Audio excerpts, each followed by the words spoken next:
سبیل نے اخلاقی تنزلی کی بات کی کہ ہمارے کلچر میں انفارچونیٹلی کافی چیزیں انسینسٹیو ہیں اس لیول پہ. تو ایک اور انسینسٹیو چیز، جب لڑکی کا رشتہ دیکھنے آ رہے ہوتے ہیں لوگ، تو جو اس لڑکی پر بیت رہی ہوتی ہے، اس کے ذہن میں کیا کیا خدشات اور باتیں چل رہی ہوتی ہیں، پھر جس طرح اس کو دیکھا جاتا ہے، جس بیسس پہ اس کو سلیکٹ کیا جاتا ہے، پھر ریجیکٹ کیا جاتا ہے، مطلب کتنی انسینسٹیوٹیز انوالوڈ ہیں کہ ماں باپ پہ کیا بیتے گی. لوگ آتے ہیں اس طرح سے دیکھتے ہیں جیسے کوئی شو پیس جو ہے وہ اللہ معاف کرے خریدنے آئے ہیں.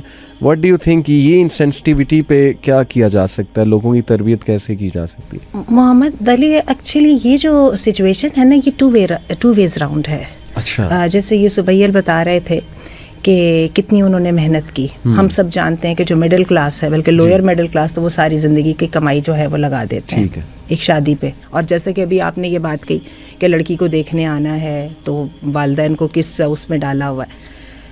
تو اس کے ساتھ یہ بھی تو دیکھیے کہ جو دوسری پارٹی ہے اس نے بھی تو اپنے آپ کو پیش کر دیا ہے نا، ان کی اپروول اور ڈس اپروول پر. بالکل صحیح. دوسری پارٹی جس پارٹی سے آپ کامنٹس اور اپروول سیکھ کر رہے ہیں. اگر شادی کی بات کریں گے، آپ نے جب ساری زندگی کی کمائی لگائی اور آپ نے ایک اچھا سا اسٹیج سیٹ کیا، اور آپ نے کیا اسی لیے تھا کہ آپ کو لوگوں سے کامنٹس ملتے، تو people felt free, they commented the way they wanted, اور انہوں نے اپنے آپ کو جج بنا لیا کیونکہ آپ نے ان کو جج کی جگہ پہ رکھا تھا. اگر آپ ان کو اس جگہ پہ رکھتے ہی نہیں، آپ ان کو دعا دینے والا کہہ کے بلاتے، تو ان کو بھی پتہ ہوتا کہ ہم نے دعا دینے آئے. اور جیسے کہ آپ بتا رہے ہیں کہ they should have been hosts, تو ان کو پتا ہوتا کہ ہم ہوسٹ بن کے آئے ہیں، ہم یہاں پر صرف اور صرف انجوائے کرنے نہیں جا رہے. بالکل یہی بات بھی میں یہاں پہ کہوں گی کہ یہ ٹھیک ہے کہ بہت گندا رویہ ہے ہمارے ہاں. بیٹوں کی مائیں تو اپنے آپ کو پتہ نہیں کیا سمجھ لیتی ہیں، اور یہ بالکل صحیح بات ہے. ہماری امی کہا کرتی تھیں، بتایا کرتی کسی جاننے والے کی بات، اس زمانے میں بیٹا ڈاکٹر ہو گیا تو کہتی ہیں کہ ہمیں اچھی طرح پتہ ہے کہ وہ خاندان میں باقاعدہ وہ کہتے تھے پرنسس کیا ہوگی بھائی، پرنسس تک اس کے پلے کی نہیں ہے. آپ کو نہیں لگتا کہ ایک خاندان کا ہی خوف ہے؟ مطلب ایک اتنے ڈفرینسز آ گئے اور اتنے ڈسٹینس آ گئے ہمارے بیچ میں کہ ہمیں باہر والوں کی تو فکر چلو ایک جسٹیفائڈ ہے، خاندان والوں کی بڑی فکر ہوتی ہے کہ یار وہ فلاں خالہ پھپھو یہ وہ ناراض نہ ہو جائیں. مطلب حالانکہ پرانی باتیں جو ہم اپنے والدین سے قصے سنتے ہیں کہ وہ شادیوں کا ماحول ہوتا تھا کہ محلے دار اکٹھے ہو کے آپ کو جو ہے وہ ہیلپ کرتے تھے، اپنے گھر پیش کر دیتے تھے، اپنی دیگیں پیش کر دیتے تھے.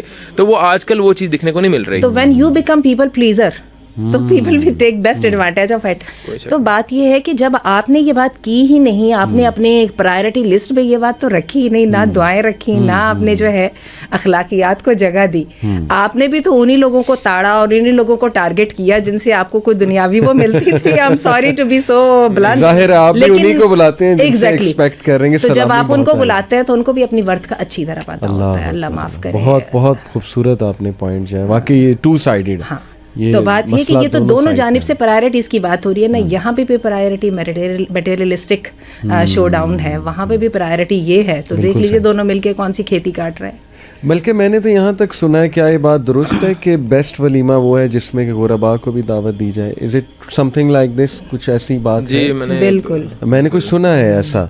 ہم تو انہی کو بلاتے ہیں نا جن سے ایکسپیکٹڈ ہے کہ سلامی بہت مل جائے وہ کی جائے. اور بڑے آج کل ہم نے ایک اور بھی طریقہ ڈھونڈ لیا، کیونکہ ظاہر حدیث تو بڑی کلیئر ہے کہ جس ولیمے میں غرباء نہیں شامل، اب ہم نے اس کا بھی طریقہ ڈھونڈ لیا کہ وہ غرباء کا ایک ہم نا وہ کھانا الگ کر دیتے ہیں، تاکہ یہ والی جو محفل ہے نا اس میں کوئی بدمزگی نہیں ہونی چاہیے، کوئی سب اسٹینڈرڈ بات نہیں ہونا چاہیے. اللہ ہمیں معاف کرے، ہم نے اپنے اسٹینڈرڈس کو بہت نیچا کر دیا. اللہ معاف کرے. تو یہ جو میں نے بات کی تھی کہ خواتین لڑکیوں پہ بڑا ایک مشکل مرحلہ گزرتا ہے جب ان کا رشتے کا دیکھنے کا پروسیس چل رہا ہوتا ہے، اور مین کی جو پرائیورٹیز ہیں وہ بڑی عجیب ہو چکی ہیں. یعنی ابھی ریسنٹلی میری ایک قاری صاحب سے ملاقات ہوئی، میرے دوست ہیں بڑے اچھے، تو رشتوں کا کام کرتے ہیں. کہتے ہیں میں ایک بھائی صاحب کے پاس بیٹھا، ان کی 34 سال عمر تھی. میں نے ان سے پوچھا، وہ رشتہ کے حوالے سے آئے تھے، میں نے پوچھا آپ کو کیسی خاتون درکار ہیں، کیسا رشتہ آپ کو چاہیے؟ کہتے ہیں انہوں نے مجھے بتایا یہ جو بھی ان کا کرائٹیریا تھا. کہتے ہیں میں تھوڑا سا مسکرا کے کہا کہ تھوڑا سا کرائٹیریا اپنا نیچے کر لیں. کہتے ہیں نہیں مجھے یہی چاہیے. تو کہتے ہیں میں نے ان کا چلیں انشاءاللہ اس زندگی میں تو نہیں تو جنت میں مل جائے گی یہ جو کرائٹیریا آپ نے بتایا.